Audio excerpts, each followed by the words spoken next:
Ele nasceu em Sobral, no Ceará, e veio para o Rio no final da década de 40 para trabalhar como repórter e fotógrafo da revista O Cruzeiro. Ela nasceu em Minas e é musicista formada pelo Conservatório de Paris. Da união da imagem com o som, nasceu um casamento duradouro, que esse ano completa bodas de diamante e é o grande casal do cinema brasileiro. A nossa entrevista de hoje é com Lucy e Luiz Carlos Barreto. Como é que vocês se conheceram? Como é que nós nos conhecemos? Luiz Carlos, na época, era um repórter da revista Cruzeiro e ele veio fazer uma reportagem de uma Miss Goiânia. Mamãe ela é viva, mamãe é de Goiás, estava dando uma recepçãozinha para essa Miss. E o Luiz Carlos veio fazer a cobertura do evento junto com o Indalécio Vanderlei. E foi assim que a gente se conheceu, né? Isso foi aqui no Rio. Você veio para o Rio por quê? Nessa época, quer dizer, nós estávamos aí por volta dos anos 50, né? Logo depois da Copa do Mundo. E aí eu fui fazer essa cobertura como repórter, o Indalécio como fotógrafo, e chegamos lá, a Miss era uma goiana, realmente bastante bonita, mas as duas estrelas da festa terminaram sendo a Lucy e a Marisa, irmão dela, né? Chamaram muito mais atenção nossa, tanto meu quanto do Indalécio Vanderlei, para elas, né? E a Miss ficou um pouco ali de pretexto, né? E a gente paquerando as duas. Então, aí daí em diante a gente começou a telefonar, marcar, né? Houve o Grande Prêmio Brasil do Jockey Club, e aí a gente convidou, elas iam já Não, você não nos convidou. Nós íamos ao Grande Prêmio e você ia fazer a cobertura também, porque nós frequentávamos o Jockey. E ele, então, nos fotografou e nos pôs na revista O Cruzeiro, né? Aí engrenou, né? Minha irmã e eu, Marise. Aí fotografa, marca para mostrar as fotografias, aí, né? Vem sempre arranjando. E foi, então, nascendo ali uma relação, uma amizade, depois o namoro, né? E foi por aí, estamos há 65 anos disso, né? Lucy, você era musicista e foi para Paris para estudar no conservatório. É verdade que o Luiz Carlos foi atrás de você e inventou de ser correspondente em Paris? Eu fui primeiro, quer dizer, nós nos conhecemos, foi o quê? No mês de janeiro. E eu ganhei a bolsa de estudos de piano para o Conservatório de Paris e fui em setembro desse mesmo ano. Passei um ano fora e minha bolsa foi renovada, eu tive uma primeira medalha e tal, e voltei para as férias e disse então ao Luiz Carlos que ia voltar. Aí ele resolveu ir também. Eu, evidentemente, que lutei ali no Cruzeiro para me credenciar como correspondente, né, da revista na Europa, né? Seria uma maneira de poder estar lá acompanhando a Lucy, vigiando a Lucy, né, de olho aberto, porque tinham muitos pretendentes, né? Então, eu fiquei lá como correspondente. E aí depois chegou a Copa do Mundo de 54 na Suíça, né? E aí nós fomos juntos assistir a Copa do Mundo e casamos lá mesmo, lá em Paris, né? Na igreja da cidade universitária. Depois voltamos no fim do ano de 54, né? Aí nós voltamos para fixar nossa vida aqui no Rio de Janeiro. Essa sua experiência na Europa mudou a sua forma de ver o jornalismo? A experiência vivida na Europa foi muito rica e decisiva na mudança da nossa vida, né? A Lucy, por exemplo, sempre foi uma pessoa muito interessada nas artes em geral, né? Piano, literatura, em artes teatro. plásticas, teatro. E a nossa rotina era frequentar os museus, ver as exposições, eventualmente aqui e ali uma cobertura de desfile de moda dos grandes costureiros, né? Teatro, muito teatro, né? E a Lucy já falava francês muito bem, desde do colégio dela. Desde o colégio. Mas eu, por exemplo, fui para lá e não dizia nem bonjour em francês, né? E terminei falando correntemente, só vendo teatro e cinema. E a convivência no dia a dia.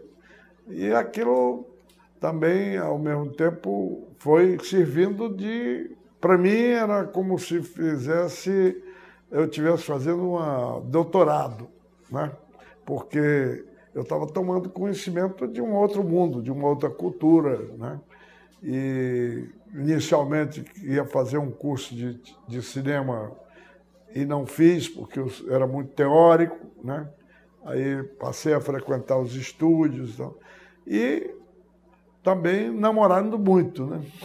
Aproveitando sempre as nossas noites e tal, que eram dedicadas ao nosso namoro, né? E como o cinema entrou na vida de vocês? O cinema...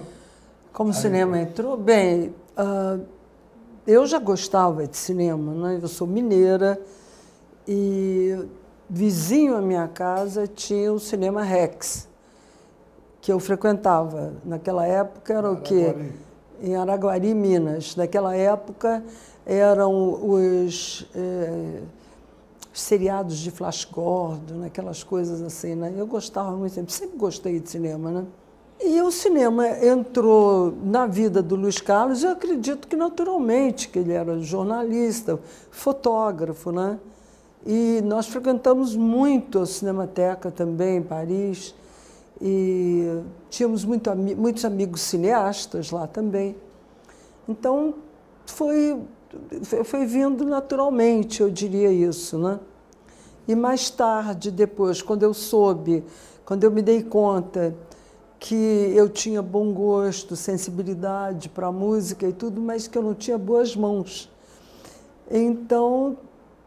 Boas mãos para tocar. Sim, para tocar piano, que era o que eu fazia, né? Comecei a tocar piano, comecei a estudar, eu tinha 4 anos. Então, era uma paixão a música, né? Mas eu sou perfeccionista também, então se eu não podia ser uma boa pianista, né? De primeiríssima, vou para o cinema. Aí adotei o cinema, que eu gosto imensamente, né? E até hoje estamos aí juntos, né? O cinema, como a Lucy disse, é meio uma consequência natural de uma vida de repórter e fotógrafo, porque depois eu me transformei também em fotógrafo, né? E nossos companheiros do Cruzeiro, o Zé Medeiro, o Flávio Dan, Indalécio, todos nós tínhamos um namoro com o cinema, né? A gente, às vezes, aproveitava as horas de folga lá no Cruzeiro para fazer documentário ali pelo Morro da Saúde, ali pela zona da Central do Brasil. A gente tinha esse hobby de fazer documentáriozinhos, filmetes, né? E uma câmera 16mm, negócio. E depois, em Paris, né, eu frequentei muito o estúdio de cinema para fazer reportagens para o Cruzeiro, né? Na época, o cinema francês estava um pouco no entre-safra, né?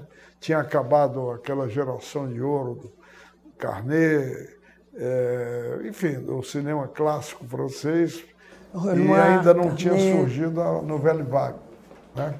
Então... Estava surgindo a Nouvelle Vague. Estava início dos anos 50. E aí eu ia muito aos estúdios para fotografar, fazer reportagem, estava surgindo uma nova onda de atores jovens, né? A própria Brigitte Bardot e outras mais. E essa frequência ali nos cinemas nos estúdios, né, me deu aquela base para poder... Foi melhor do que ter feito um curso teórico, né? E quando eu cheguei no Brasil, continuei com a atividade de repórter, tudo até os anos 60, né? Que quando conheci o Glauber, Nelson Pereira. Nelson Pereira, e com o conhecimento com eles, eles me atraíram para o cinema, eles me conquistaram para o cinema, né? Para fazer fotografia do Vidas Secas, né? Depois para fazer roteiro do Assalto ao Trem Pagador. Então, aí isso tudo me empurrou cada vez mais para o cinema, ao ponto de eu chegar lá para as tantas, larguei minha carreira no Cruzeiro, né? Podia ter continuado minha vida de jornalista, ter ido para a televisão, mas preferi embarcar na aventura do cinema brasileiro. Qual era ali a parte do fotógrafo, a sua parte e a parte do diretor? Vocês conversavam? Como foi isso? Como foi essa criação?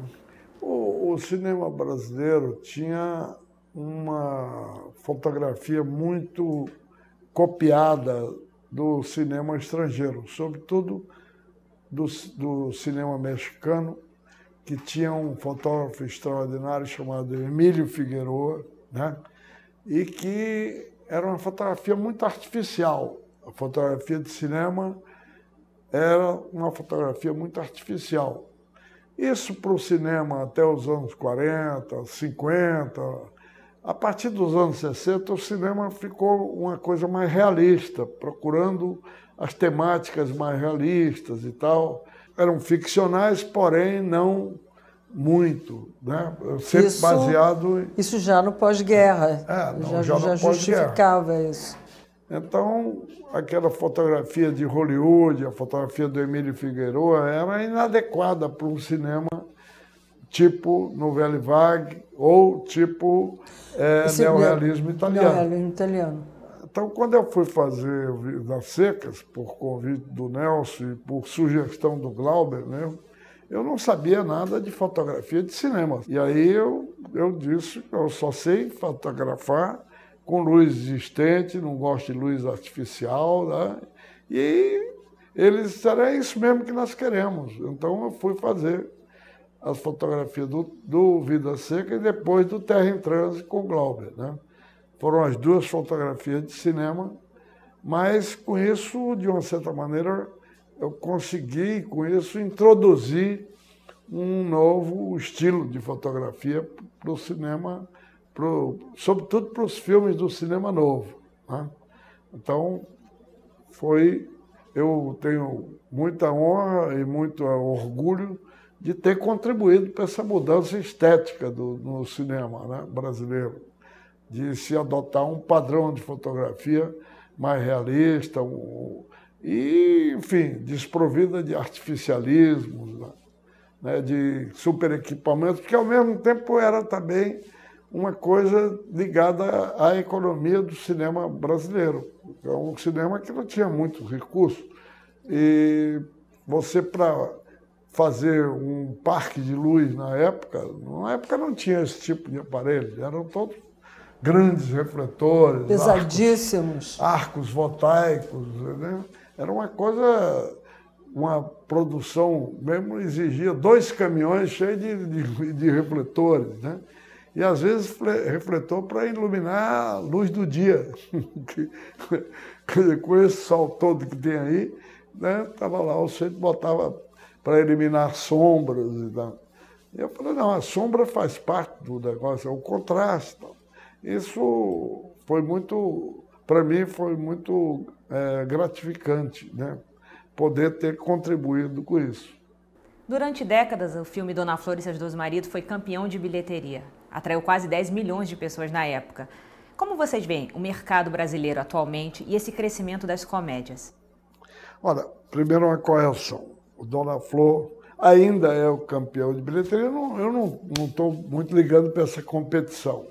Nem nunca quis contestar nem esclarecer, porque eu acho o negócio do Tropa de Elite, uma coisa extraordinária, né? Mas o Dona Flor não fez 10 milhões, o Dona Flor fez, na verdade, 12 milhões de espectadores.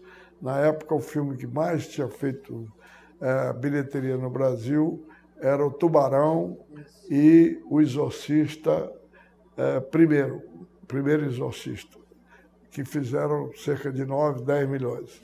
O Dona Flor fez 12 milhões, porque fez 10,5 no lançamento e um ano depois ele fez mais 2 milhões. Né? E, então, num relançamento. Teve um relançamento. Num relançamento. Então, agora, isso se deveu a quê? Se deveu ao fato que a Lucy, quando entrou, depois de criar, de ter os filhos que tinha que ter, né? O Fábio, Os a filhos Paula, que tinha que ter. e a Paula, né?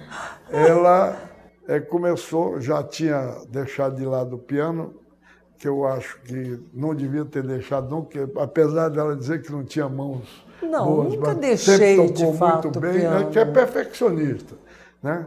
E o perfeccionismo faz a pessoa ter uma autocrítica muito grande. Mas aí ela dirigiu esse perfeccionismo para o cinema. E o cinema brasileiro, até ali, aquele mesmo Tati, que foi o filme de estreia do Bruno, depois Estrela Sobe, era um cinema que a gente fazia mais em cima da ideia, né? O roteiro era uma coisa muito pouco trabalhada, né? Alguns diretores tinham mais aquele negócio de trabalhar mais, sobretudo no ambiente do cinema novo, o roteiro era uma coisa praticamente uma coisa assim indicativa, e a criatividade ficava para a hora. Mas a Lucy conseguiu, né, fazer com que... E o roteiro de Dona Flor foi exatamente, né, o primeiro grande roteiro realmente trabalhado a fundo, né? Que Era uma adaptação dificílima, porque você tinha Nossa Senhora, você tinha um passado, um presente e tinha um futuro, né? Era uma adaptação literária muito difícil de ser feita, mas eu acho que foi muito bem conseguida com o Leopoldo Serran e o Eduardo Coutinho, né? Os dois trabalharam. O Eduardo Coutinho mais em estrutura e o Leopoldo trabalhava cada cena, cada sequência, e o interior de cada sequência, né? Mesmo antes disso, eu já estava me dedicando ao cinema, né? O Bruno começou a fazer cinema, ele tinha 10 anos. O Bruno é de 55, quer dizer, eu e mamãe produzíamos os filmes do Bruno. Ele fez 12 curtas. Depois eu me profissionalizei num filme do Cacá Diegues, que foi Os Herdeiros, que eu fiz assistência de cenografia com Luiz Carlos Ripper. Esse foi o meu primeiro filme profissional. E daí por diante, eu produzi o Tati, do Bruno, fui coprodutora do filme do Nelson, o Como Era Gostoso Meu Francês, isso já anos 70. E aí estávamos realmente profissionalizados, né, Luiz Carlos? Você se profissionalizou nos anos 60 ainda. Produziu o Vidas Secas em 63. Nessa ocasião, eu morava numa casa na rua 19 de Fevereiro, uma casa que datava das missões francesas, muito bonita, de 1800 ainda, com vidros bisotês, e tinha um quintal muito grande, com um pomar, com jardim, que eu não queria que os meus filhos fossem para a pracinha com babá. Então, eles foram criados soltos, Bruno, Fábio e Paula. Né? No nosso quintal tinha abacateiro, caramboleira, parreira, né? Ainda tínhamos, no fundo da casa, um pavilhão. onde acabou ficando a primeira moviola Steinbeck. Beckstein é um piano. Era uma revolução tecnológica. Então, isso ficou lá no nosso pavilhão. Então, o Cinema Novo entrou pela casa. Estava dentro de casa, né? Pela casa dentro. Então, e desde então, passava todo mundo ali.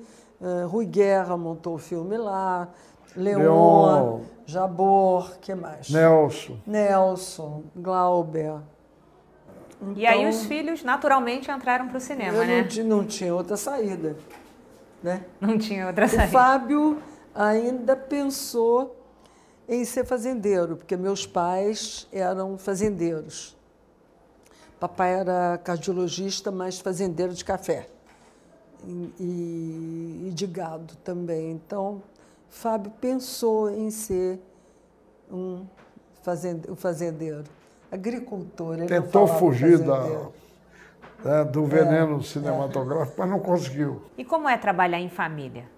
Trabalhar em família é bastante complicado, né? Bastante complicado, mas é enriquecedor também, eu acho. E ao mesmo tempo que... E apaixonante também, né? Tem horas que é bem difícil. Mas eu acho que a gente tem um currículo bastante apreciável, né? De bastante sucesso. A gente não fez só os filmes da família, nós fizemos filmes dos principais diretores brasileiros, como fizemos muitas adaptações cinematográficas, muitas adaptações literárias para cinema. A gente tem um catálogo de adaptações, eu não saberia dizer quantos, mas inúmeros, né? Trabalhamos com os principais atores brasileiros, todos eles. Trabalhamos com os principais músicos para as nossas trilhas sonoras. Quer dizer, nessa trajetória, né, a gente mexeu com muita coisa, né? Porque tinha um trabalho de fazer os filmes, né? De organizar as produções. Depois tinha o trabalho de fazer a comercialização também, porque nós criamos uma distribuidora do Cinema Novo, que era de filme, né? E tinha o trabalho político também, de fazer, né, os lobbies políticos na Câmara de Deputados, em Brasília, no Senado, junto ao Poder Executivo, junto também aos governos estaduais, municipais. Na época, o Rio de Janeiro tinha uma comissão que chamava Comissão de Auxílio ao Cinema. A indústria, CAIC. Comissão de Auxílio, né, à Indústria Cinematográfica. Era no governo Carlos Lacerda, e de lutar pelas políticas, né, até hoje, né? Até hoje a gente tem agendas políticas, né, que o cinema, em toda parte do mundo, inclusive nos Estados Unidos, o cinema está muito próximo do ambiente político, né? Tanto que a sede da Motion Picture Association, que é uma associação dos produtores americanos, a sede dela foi muito tempo dentro da Casa Branca. Tinha uma sala onde o presidente da Associação dos Produtores Americanos ficava lá na presidência da República, porque o cinema é e será sempre, né, essa ponta de lança, né, da cultura do seu país. Da expressão dos países, né?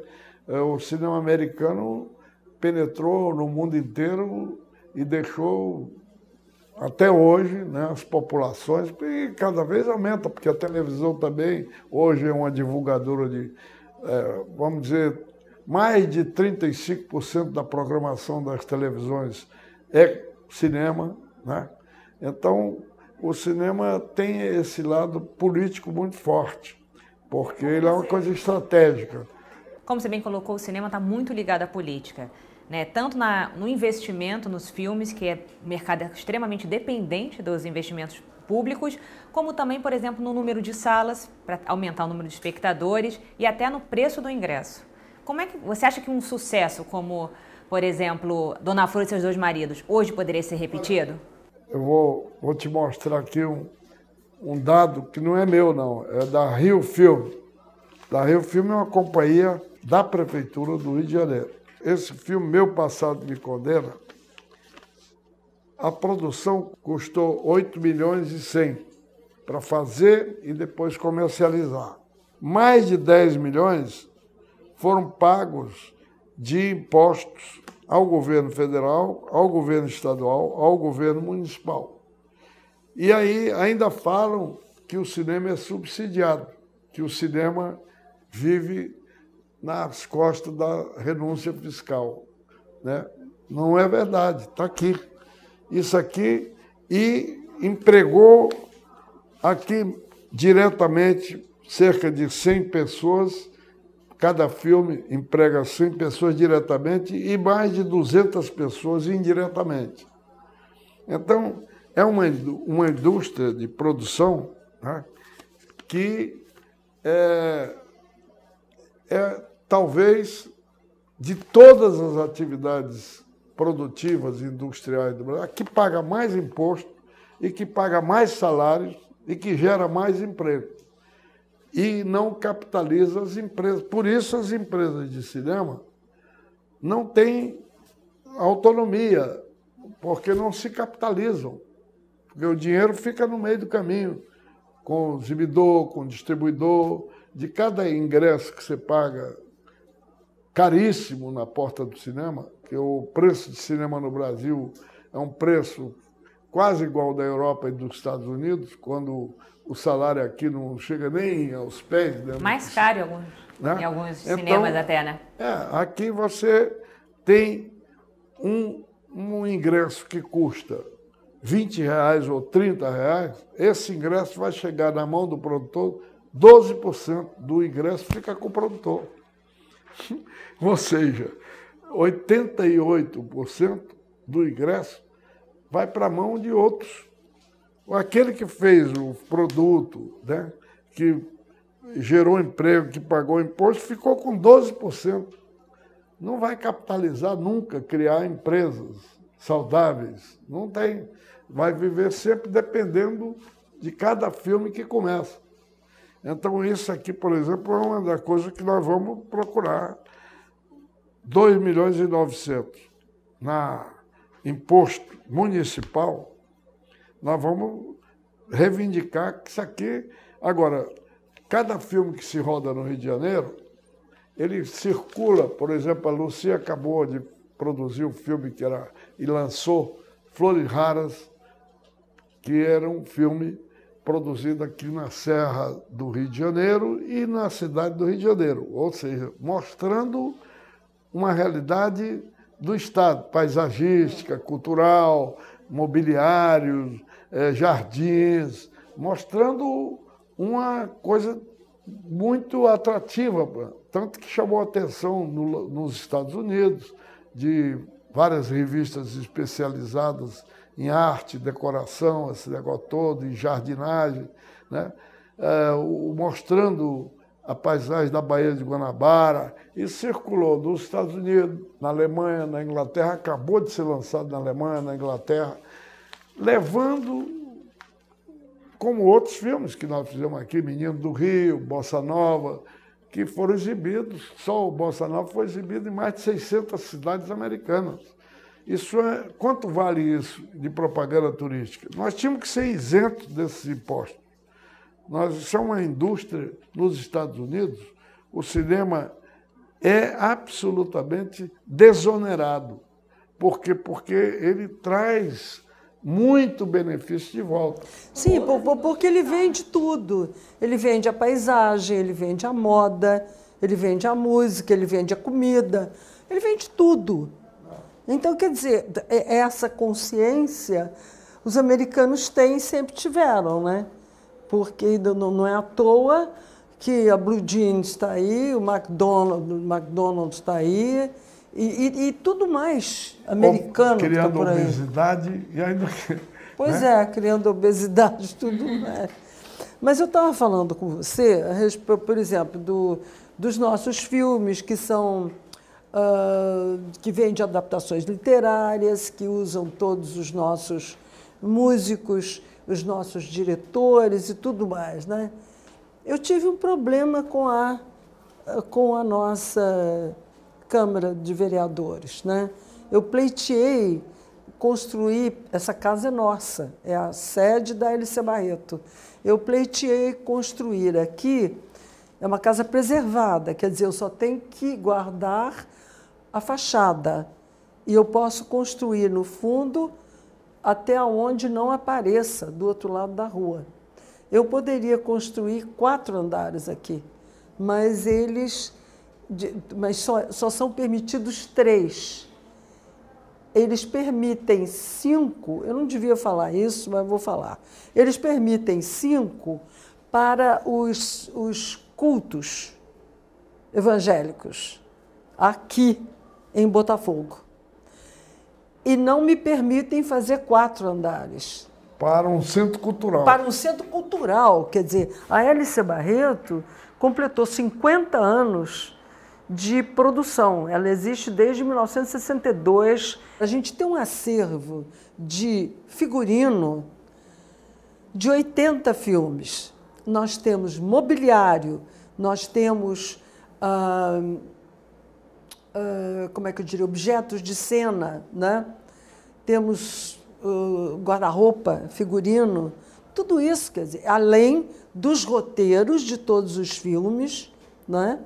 Com suas fotografias de cena, de estilo, e teríamos, evidentemente, DVDs dos filmes que seriam exibidos, porque nesse plano é um plano do Hélio Pellegrino. Essa casa foi reformada pelo Hélio Pellegrino, o arquiteto. Então, teríamos o plano também de uma pequena sala de projeção. Botafogo é o maior centro de colégios do Rio de Janeiro. Está tudo concentrado aqui. Agora, a visitação a isso seria de graça.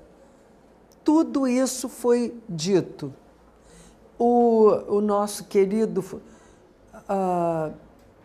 Washington, do Patrimônio Histórico, Fajardo, né? Apoiou. Ele foi à Câmara me apoiar. Ele dizia que tinha todo o apoio do patrimônio para ir a 4. Eu vou entrar com esse projeto de novo. E eu espero, porque eu sou muito tenaz e muito persistente, eu quero ver se eles estarão um pouco mais esclarecidos, porque o que nós temos para mostrar não dá em 3 andares. Isso foi estudado amplamente. Já me ajudou, quer dizer, a gente querendo oferecer isso de graça. Isso serve para pesquisa. Claro! Né? Pesquisa mesmo extra cinematográfica, porque os nossos filmes, muitos deles têm relação com a história não só da cidade, como do país. Na opinião de vocês, qual deve ser o papel do poder público? Ele deve fomentar projetos que ainda não têm espaço no mercado, ou ele deve investir naqueles que têm o maior número tem uma possibilidade de atrair maior número de espectadores? Bom, em primeiro lugar, né, é preciso que fique claro que o cinema é uma indústria, tá certo? Então, sendo uma indústria, ele tem que ser... Todas as indústrias cinematográficas no mundo são incentivadas, menos a americana, porque é o cinema hegemônico que domina o mercado todo. Quando eu falo disso, eu falo da Austrália, Nova Zelândia, a França, a Itália, a Espanha, a Inglaterra, México, bom, aí a América Latina toda, né? Então, eu acho que você tem que ter, sim, os chamados filmes de autor e tal, você tem que ter, mas você tem que ter o seu mercado. Então, você tem que ter uma produção forte para você conquistar primeiro o seu mercado, né? Então, não pode ser como foi há alguns anos atrás, logo no início do governo Lula, em que você primeiro começou com aquela história de que tinha que produzir filme do Brasil inteiro, do Amazonas, do Nordeste, não sei mais da onde, não sei mais da onde. Bom, nos Estados Unidos se produz filme numa cidade, num estado, num morro, que é Hollywood, o morro. Entende? Só que no Brasil, né, com o PT, e olha que eu sou PT, é que se inventou essa história de que tinha que se produzir no Brasil inteiro.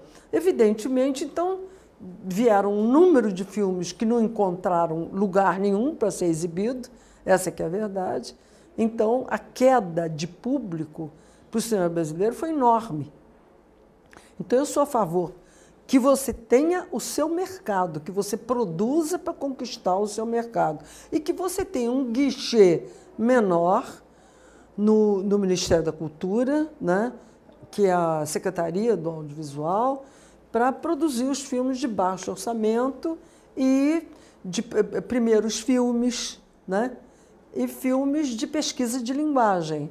E você, Barreto, como é que você analisa esse mercado atual do cinema e principalmente esse boom das comédias? O mercado atual, né, é um mercado muito maior do que o que se poderia considerar há 20, 30 anos atrás, né? Os segmentos, hoje um filme, ele é explorado em, no mínimo, 5 janelas diferentes: sala de cinema, televisão, assinatura, pay TV, né? Pay-per-view, né? Esse negócio aí de VOD, Video on on demand. Né? Enfim, você tem videocassete, né? O videocassete não, DVD, né? Então, você tem, cada vez tem mais janelas. Agora já está em celular também, né? Você vai poder ver filme no celular. Né? Internet. Internet. Não, sem número. Né? Então, você tem uma possibilidade de mercado muito grande. Só que esse mercado, todas essas janelas, elas são dominadas por uma única fonte de produção. Não é culpa deles, né? A fonte de produção é Hollywood, que abastece 90% dessas janelas. Né? Por quê? Porque existe, e sempre existiu nos Estados Unidos, uma política de produção. Né? Você tem um sistema de produção que a gente diz que o cinema distribuição que o cinema poderoso. Americano não é subsidiado. Não, o cinema americano é subsidiado, sim. Entendeu? Porque a série de vantagens que os filmes americanos têm de isenção de impostos, né, é muito grande. E a repartição da receita dessas janelas é toda favorável ao produtor. Aqui, enquanto a gente fica com 12% do preço do ingresso de uma sala de cinema, nos Estados Unidos o produtor fica com 66% do preço do ingresso. Então, aí está uma diferença. Né? Então, nós não temos... Por quê? Porque quando o cara exibe um filme lá nos Estados Unidos, o filme já chega aqui amortizado. Então, ele já pode negociar aqui por um sistema de participação de renda muito mais abaixo do que ele faz nos Estados Unidos. Exatamente. E ele está protegido por uma legislação internacional que se chama exceção cultural. A exceção cultural quer dizer que os produtos culturais, livros, cinema, tudo que for disco, tudo, esses não são sujeitos a regras comerciais. Né? Mas, no entanto, ele tem um comércio. É uma contradição muito grande. E os países entram nessa... O Brasil, ingenuamente, né, respeita essa exceção cultural. E as medidas de proteção ao mercado para o produtor brasileiro são muito frágeis. Né? Elas já foram boas nos anos 60 e 70. Hoje em dia, como o cinema está nas mãos, pelo menos do ponto de vista da organização institucional dos governos, o cinema está na mão de pessoas que nunca mexeram com o mercado, que não tem planejamento econômico para a atividade. A atividade é feita de uma maneira voluntarista, né? Sem ouvir a classe. E sem planejamento. Não se pode fazer uma indústria sem planejamento de investimento, planejar os investimentos em diferentes setores. Você planeja a produção, mas você não planeja a formação de mão de obra. Como é que é isso? Você, hoje em dia, com o mercado aumentou, você tem que produzir para a televisão, porque abriu uma cota na televisão. Então, todo mundo está fazendo filme para televisão, todo mundo está fazendo filme para cinema, e não tem mão de obra especializada, né? Você procura hoje uma equipe. Então, esse ano, com o negócio de eleição, que está todo mundo fazendo campanha, né? Você não encontra, vai atrás de um diretor de fotografia, não tem, vai um cameraman, não tem, né? Tá tudo, e aí os preços vão aumentando. Hoje em dia nós temos um nível de salário no cinema brasileiro que é o dobro ou o triplo do que da Argentina, do México, né? Fazer um filme no México é mais barato, no Chile, Portugal, na Argentina, na Espanha. O Cacá Diago está indo filmar em Portugal porque é mais fácil, é mais barato filmar em Portugal do que aqui. Entendeu? Por quê? Porque não tem um planejamento de destinar recursos para as escolas de cinema, formação de mão de obra, né? Fazer convênios com o SESI, né? Que é o Serviço Social da Indústria em geral, né? Ao qual nós somos filiados, o setor cinema, mas nós não temos convênio com o SESI, né? Então, o cinema passou, a própria sala de cinema. Hoje você vai a um cinema, a imagem está fora de foco, está cortando a cabeça, o som está distorcido. Por quê? Porque mudou do analógico para o digital e não se criou preparação, qualificação de mão de obra para lidar com o novo sistema, né? Quer dizer, isso é muito dramático, né? Porque o cara só pensa lá em abrir um edital. Não se faz indústria com edital. Você já imaginou se a indústria siderúrgica brasileira, a Embraer, a aviação, a indústria automobilística fosse funcionar com edital? Edital é negócio para fazer encomenda de obra pública, não para você produzir conteúdo para televisão, conteúdo para internet, conteúdo para o cinema.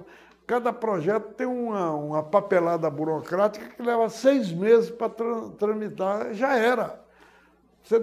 Isso não está tudo fora dos eixos. E o Rio de Janeiro é muito prejudicado por isso, porque aqui está concentrada a maior parte da indústria audiovisual do Brasil. Né? Aqui é a capital, realmente não é só a capital cultural do Brasil, não. A capital do audiovisual da América Latina é o Rio de Janeiro. E nós estamos carentes de infraestrutura técnica, não tem infraestrutura. Vai alugar a câmara. Uma câmara para você alugar hoje em dia, você fica na fila de espera. Agora, a televisão não espera, a televisão tem uma grade. E aí você cria uma lei que obriga a televisão a exibir uma cota de filme. E você não abastece essa televisão. A única coisa que está funcionando no Rio de Janeiro e no Brasil é a Rio Film, que é uma empresa da Prefeitura do Rio de Janeiro. Funciona por quê? Porque desburocratizou, porque entrou numa coisa profissional, largou o amadorismo de lado. Até 2, 3 anos atrás, antes da gestão do Sérgio Saleitão, era igualzinho a Ancine, cheia de burocracia, cheia de empecilhos, né? Hoje em dia é uma empresa... É uma estrutura enxuta e com o Sérgio em cima, que é um cara dinâmico, sabe? É outra coisa. O Brasil é um país cheio de atração e de o charme baiano, o charme não sei o quê, o charme nordestino, mas o Rio de Janeiro é o charme especial. Ela é a estrela da companhia. O Rio de Janeiro é a estrela do Rio de Janeiro. No centro lá nos confins da Patagônia, nos confins do Polo Norte, o sujeito sabe do Rio de Janeiro, né? O Pão de Açúcar, o Corcovado, não sei o quê. Então, esta cidade, ela vive de imagem. Não é à toa que a primeira cena de cinema que foi rodada no Brasil foi na Baía de Guanabara, né? Foi a primeira cena, né? Um ano depois do cinema ter sido inventado pelos irmãos Lumière, se filmou aqui no Rio de Janeiro. Um ano depois estava filmando aqui. Nasceu o cinema e a primeira projeção cinematográfica do Brasil foi no Rio de Janeiro. Então, essa é a cidade do cinema. Vocês tiveram 2 filmes indicados ao Oscar. Vocês acham que o cinema brasileiro tem chance de concorrer ao Oscar? Pois o cinema argentino já chegou lá, né? É claro que tem. Tem a menor dúvida que tem. É porque não aconteceu. Não tem que ter explicação para isso, está entendendo? Porque é uma coisa do momento, do número de filmes que se apresenta, não é nem qualidade, é assunto, porque cinema é uma coisa muito ingrata. Você tem que fazer um bom filme e esse filme tem que chegar ao mercado na hora que o mercado quer ver esse filme. Você está entendendo? Então é uma dupla a responsabilidade. O filme pode ser ótimo, mas naquele momento o mercado não está querendo ver aquilo, entendeu? Então isso não quer dizer nada. Nós temos filmes excelentes e que essa questão do Oscar também é super valorizada, gente. Vocês que trabalham em família, como é que vocês escolhem os projetos que vocês vão fazer? Tem muita discussão? Não, Luiz Carlos traz projetos, Bruno traz, Fábio trazia, a Paula traz os dela, eu trago os meus, e a gente conversa e vê quais os que seriam mais oportunos para aquele momento. Em geral, é assim que acontece. Bom, Lucy, você acabou de falar do Fábio, que sofreu um acidente em 2009 e está em recuperação. Como é que vocês lidam com isso? Ele deixou algum projeto inacabado que vocês querem fazer ou estão aguardando por ele? O Fábio era porque ele não está podendo se expressar nesse momento, mas ele está seguindo com um tratamento rigoroso. Agora nós estamos ainda muito mais esperançados, porque a esperança eu sempre tive. Eu sou religiosa, sou católica, tenho certeza que o Fábio vai voltar e vai voltar a se expressar. Ele está em consciência mínima, flutuante.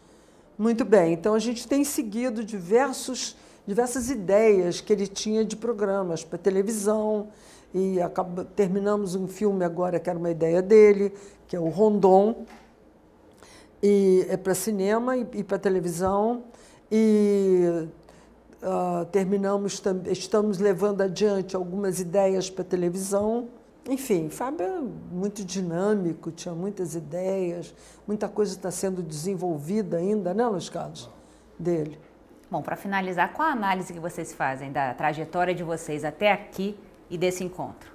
Eu costumo dizer que é uma aliança